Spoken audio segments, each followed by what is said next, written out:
Hello students, उम्मीद है आप लोग अच्छे होंगे। तो यहाँ तक हम लोग कंप्लीट कर चुके थे धातु कार्बोनेट तथा धातु कार्बोनेट की अभिक्रिया। तो धातु और कार्बोनेट क्या होता है, तो देखिए कार्बोनेट का बेसिकली जो फॉर्मूला होता है CO3, इसको हम कार्बोनेट कहते हैं। और इससे पहले अगर हम कोई भी मेटल्स लगा देते हैं तो उसको हम धातु कार्बोनेट के नाम से जानते हैं। ठीक है, ओके। तो देखिए यहाँ पे क्या होगा कि अगर धातु कार्बोनेट देखें तो क्या है यहाँ पे सोडियम कार्बोनेट। सोडियम एक मेटल है, ठीक है। और दूसरा यहाँ पे देख रहे हैं सोडियम बाइकार्बोनेट। बाइकार्बोनेट हम तब कहते हैं जब कार्बोनेट से पहले कोई हाइड्रोजन आ जाए, तो उसको हम क्या कहते हैं, बाइकार्बोनेट या फिर हाइड्रोजन कार्बोनेट कहते हैं। ठीक है, तो इसको दो नामों से जाना जाता है, सोडियम हाइड्रोजन कार्बोनेट भी कह सकते हैं और सोडियम बाइकार्बोनेट भी। ये समझ में आ गया। अब देखिए ये दोनों चीज़ अगर अम्ल के साथ रिएक्शंस करेगा तो क्या होगा, क्षार के साथ रिएक्शंस करेगा या नहीं करेगा, ये बातें हम पढ़ेंगे। देखिए अम्ल के साथ क्या करता है, अम्ल हो और धातु कार्बोनेट हो, ध्यान दीजिएगा, अम्ल और धातु कार्बोनेट हो तो हमें हमेशा लवण, कार्बन डाइऑक्साइड और जल H2O मिलेगा। जैसे यहाँ पे HCl लिया गया, HCl क्या है, अम्ल है, हाइड्रोक्लोरिक एसिड है। सोडियम कार्बोनेट यहाँ पे लिया गया, रिएक्शंस कराने पे क्या हुआ, NaCl कॉमन सॉल्ट मिला हमें एक्वस फॉर्म में, मतलब सोल्यूशन में मिल जाएगा। गैसियस फॉर्म में हमें CO2 मिलेगा और H2O जो है वो लिक्विड फॉर्म में मिलेगा। ओके, अगेन अगर हम क्या करते हैं, अम्ल का रिएक्शंस धातु बाइकार्बोनेट के साथ भी कराते हैं, सेम चीज़ मिलेगा, नमक, लवण मिलेगा, CO2 गैसियस फॉर्म में और जल मिलेगा। ठीक है, यहाँ पे दिखाया भी गया है HCl और सोडियम बाइकार्बोनेट लिया है तो NaCl, CO2 और H2O। तो ये चीज़ तो कंफर्म हो गई कि अगर हम अम्ल के साथ अभिक्रिया कराते हैं धातु कार्बोनेट का या धातु बाइकार्बोनेट का, जिसको इंग्लिश में कहते हैं मेटल कार्बोनेट और मेटल बाइकार्बोनेट, तो ये हमें तीन चीज़ देगा। साथ में क्षारक के साथ अगर कराते हैं हम तो कोई अभिक्रिया इसकी नहीं होगी। अब बात आती है कि CO2 जो हमें मान के चलिए कई जगह पे बोल दिया जाए कि CO2 की जांच कैसे करें, टेस्ट कैसे करें, तो उत्पादित कार्बन डाइऑक्साइड, मतलब ये जो हमारे पास CO2 जो निकलेगा, इसको अगर चूने के पानी से प्रवाहित कराएंगे, पास आउट कराएंगे, तो उसको दूधिया कलर का कर देगा, सफ़ेद कलर का कर देगा। ठीक है, जैसे यहाँ पे कैल्शियम हाइड्रोक्साइड और CO2, ठीक है, तो ये है चूना पानी, कैल्शियम हाइड्रोक्साइड और CO2 से पास कराया गया है, तो क्या मिलेगा, कैल्शियम कार्बोनेट और H2O। तो कैल्शियम कार्बोनेट क्या होता है, सफ़ेद अवक्षेप होता है जो कि दूधिया कलर कर देता है पानी को। ठीक है, और अवक्षेप है तो अविलय भी होगा, मतलब उसमें डिज़ोल्व नहीं होगा। ठीक है, अधिक मात्रा में CO2 प्रवाहित करने पर, अगर हमने CO2 की मात्रा ज़्यादा से ज़्यादा प्रवाहित कर दी तो क्या होगा, एक अनदर चीज़ बनेगा, जैसे कि कैल्शियम कार्बोनेट है ना, H2O है और CO2 आपने ज़्यादा मात्रा में लगा दिया, तो क्या होगा, ये बन जाएगा अपने पास एक्वस फॉर्म में कैल्शियम डाइहाइड्रोजन कार्बोनाइड, जिसको जो जल में क्या हो जाता है, घुलनशील होता है। ठीक है, अच्छा नेक्स्ट देखते हैं, अम्ल एवं क्षार की परस्पर अभिक्रिया।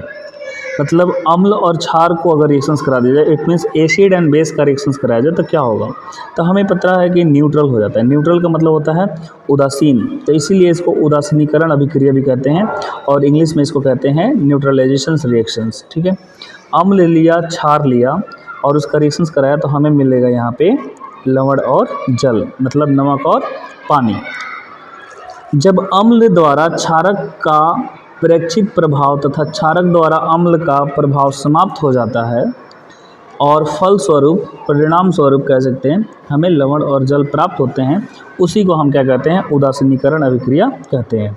ठीक है, उदाहरण के तौर पे यहाँ पे लिया गया है, एक यहाँ पे NaOH, ये क्या लिया गया है, क्षार, और HCl लिया गया है, ये क्या लिया गया है, एसिड। दोनों का रिएक्शंस होगा तो ये मिलेगा NaCl और H2O।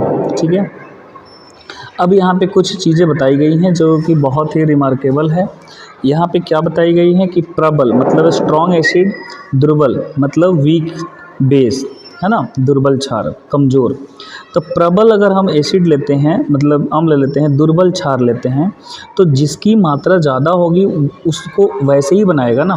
तो जब अम्ल जो है वो ज़्यादा है, मतलब प्रभावशाली, और ये दुर्बल है, तो उस विलियन में किसकी मात्रा ज़्यादा होगा, तो ये जो नमक हमारे पास मिलेगा वो अम्लीय लवण मिलेगा। क्या मिलेगा? अम्लीय, क्योंकि अम्ल यहाँ पे स्ट्रॉन्ग है।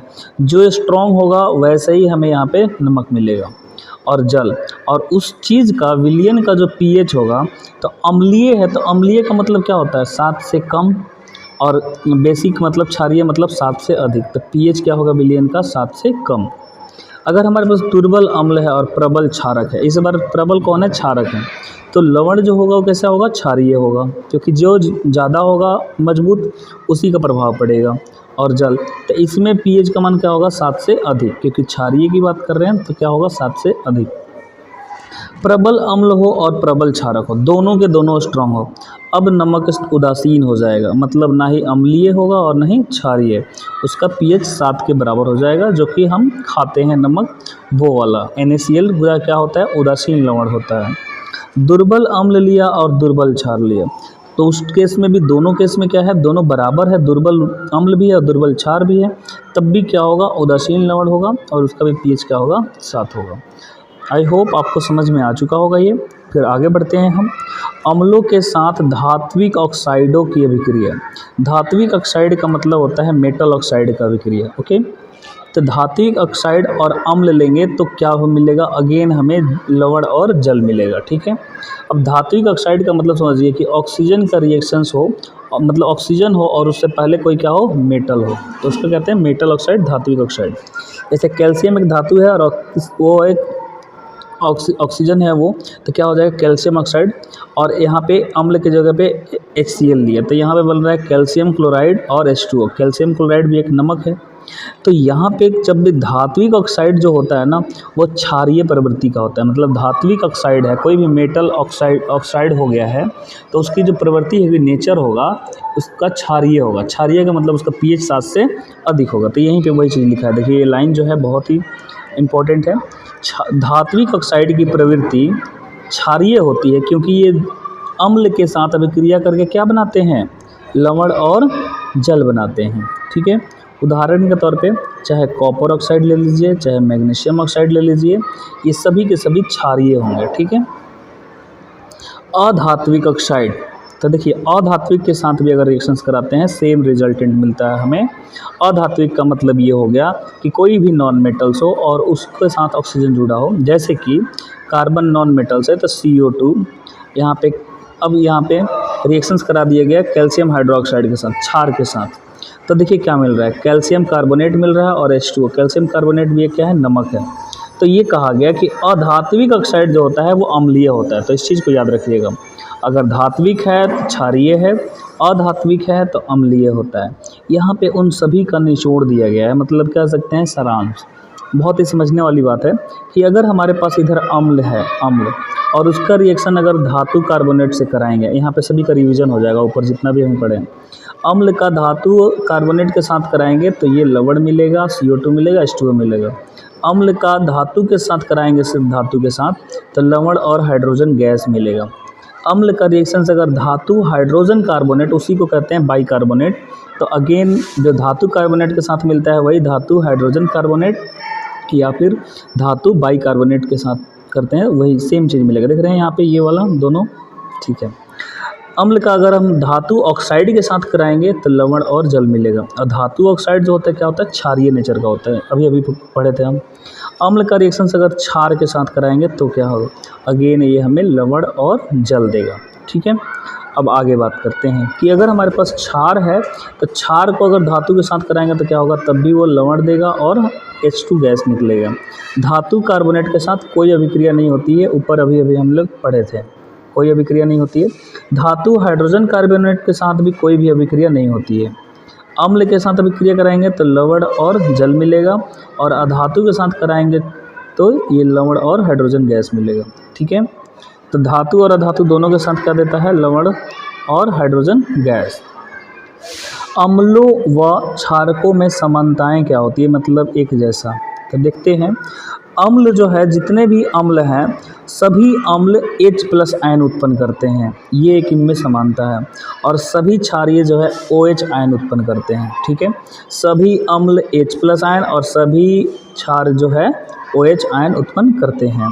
जब कोई अम्ल या क्षार जल में मिलाया जाता है तो ये तनुकृत होकर के, तनुकृत मतलब डाइल्यूट होकर के, डाइल्यूशन होकर के जल में मिलाने पर आयन की सांद्रता को कितने तोड़ देते हैं, इसमें H3O प्लस या फिर OH माइनस में प्रति इकाई आयन की कमी हो जाती है। अब यहाँ पे एक जानने वाली बात है कि H3O को क्या कहते हैं।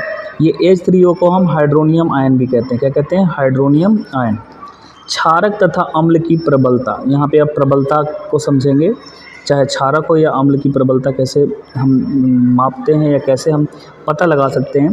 तो किसी क्षारक या अम्ल की प्रबलता उसके द्वारा उत्पन्न जो आयन, उसके द्वारा जो प्रोड्यूस आयन हुए हैं, चाहे H प्लस हो या OH माइनस हो, उनकी संख्या पे निर्भर करता है।